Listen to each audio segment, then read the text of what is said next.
Eto, balik ulit dun sa art of breaking up. You mentioned earlier na huwag maging tanga sa pag-ibig.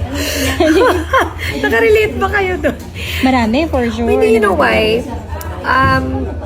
Sabi ko nga kanina, based on my personal experience, there were times before na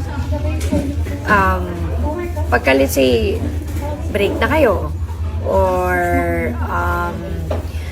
parang on the verge of breaking up, it doesn't really get easy eh. Yung the more iniiwasan mo yung tao, 'di ba? The more parang kang tinitease na kaya hirap na hirap ka tuloy mag-move on. So I guess that's what I wanted to say then kanina na dahil masyado maging tanga. Kasi nasabihan na ako ng gano'n na, Nikki, alam mo, hindi ka mabait, tanga ka. Sabi ko, ngayon iniisip ko when I look back, yung, oo nga and now, kaya ko na-share yun sa mga nakakabata sa akin. Like, kung ano lang naman yung itinulong sa akin ng mga nakakatanda kong kaibigan noon. Para lang, hindi na ako masyadong masaktan. So they would always tell me na, you know, when you're about to break up or during a breakup, it really gets harder because temptation is always there to parang nililito ka ng sitwasyon eh. Diba? Yung parang binibigyan kanya ng thoughts na tama ba to? May confusion eh, di ba? Yung tama ba to? Oo, or baka mamaya yung inaano kanya para ma-miss mo yung tao. Pero gusto mo na talagang mag-move on. So, yun talaga payo ko. Huwag tayong maging masyadong tanga. Siguro kung baliktad lang ng konti, hindi kaya at that point you were thinking na you want to hindi naman make the most of it, but yung parang yung isagad na kasi syempre, iba yung marriage yun sa boyfriend-girlfriend relationship. Yes, correct. Well, everybody knows naman that I came from a failed marriage. I guess the difference noon sa boyfriend lang at saka sa marriage, we have a child. So, I guess nagkaroon ako ng mas malinaw na desisyon because I didn't want to love my daughter noon na half-hearted or hindi ako buo. Kasi paano ko mamahalin yung anak ko ng buo kung basag ako, di ba? Or kung wala ako sa sarili ko. So, you can't give from an empty cup.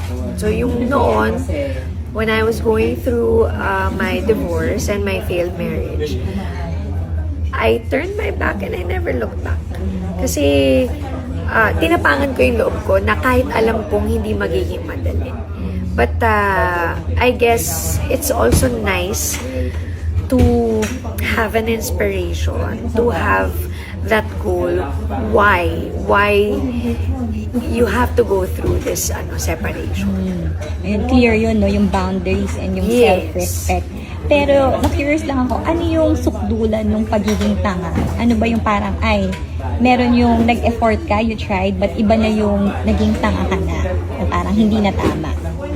Siguro, ako kasi ang ang lagi kong sinasabi sa partner ko or yung pag wala na yung respect, the love will always be there, I guess.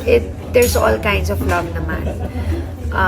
Pero pagka yung nawala na yung respeto mo sa kanya and vice versa, or there's no respect left in the relationship, I think for me that's really the end of it all. Kasi pag wala ka ng respeto, wala ka ng takot, 'di ba? Sa pwede mong gawin, kaya mo na lang siguro i-take for granted yung relationship ninyo. So yeah. And now na, after having made that decision with your daughter, would you say na yung goal na yon to make sure na buo ka when it comes to raising her, na ano yung naging ano naman sa kanya? Parang nakita mo na okay, tama tong desisyon na kahit mahirap. Alam mo, at one point, tinanong ako ng anak ko rin na bakit kami naghiwalay yung sa first marriage. I really had to explain that to her. But now that she's old enough to understand, she knows, and she supports my decision. Tingnan mo naman, pag nag-total surrender ka and again, you allowed yourself to go through the process of falling and failing and getting hurt, the healing will come. Siguro pinapatibay ka lang niya bilang isang tao. So now, when I surrendered everything and I told myself na I'm doing this not only for me but for my daughter, I was blessed with another relationship, and a good one at that. I'm happily married for this August. My husband and I were turning 8 years sa marriage namin. I know there's a long way to go, but we'd forward each other, inspiration lang as husband and wife. And there's one video that stuck with me na sinasabi nga ng husband ko, dun sa finorward niyang video na may nag-share na husband din na what's the secret daw to a long and happy marriage. There's no secret. It's just really choosing each other every single time.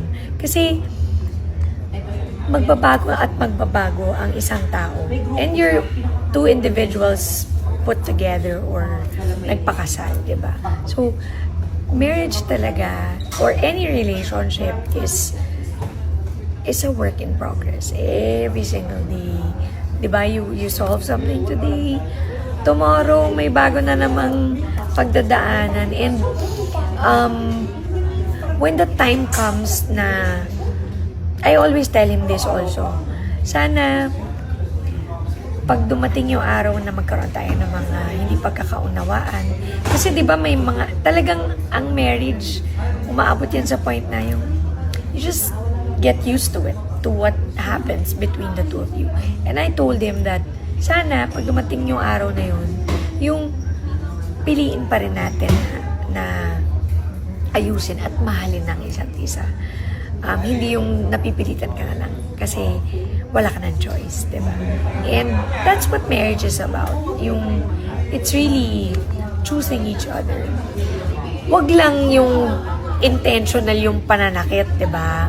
In any form. Pero ako, ang challenges, ang struggles sa isang relationship, that's what makes you talaga matibay. Yung mahalaga ba yung pagpili ng character? Or ikaw, in your case, how did you know na, okay, this guy, parang maayos siya? Pwede ba yun? Posible ba yun na on the nung onset? nagsisimula kami, I knew I was with the right person because not a single person, like, syempre hindi mo pinapakilala agad sa pamilya mo, di ba? Kaibigan mo na yan. Yung mga kaibigan ko na pinakilala ko, ito yung mga long time friends ko talaga na sasabihin sa akin kahit masaktan ako. And I knew right from the get-go that I was with the right man because narinig ko sa kanila na happy kami. Happy kami para sa'yo. Tapos, yun na. Yung sa family ko, tapos yung sa family niya. At ang payo ng mami ko kasi, anak, pagka nagkaroon ka ulit ng relationship, noon pa to, pag nagkaroon ka ulit ng relationship, kailangan, hindi lang ikaw yung masaya, pati yung mga nasa paligid mo masaya. So, when I met Luis, I knew right there and then na, okay, ito na yung sinasabi pala ng mom ko na everything else that's beautiful and right will follow. Kasi, tama yung tao. And ikaw din.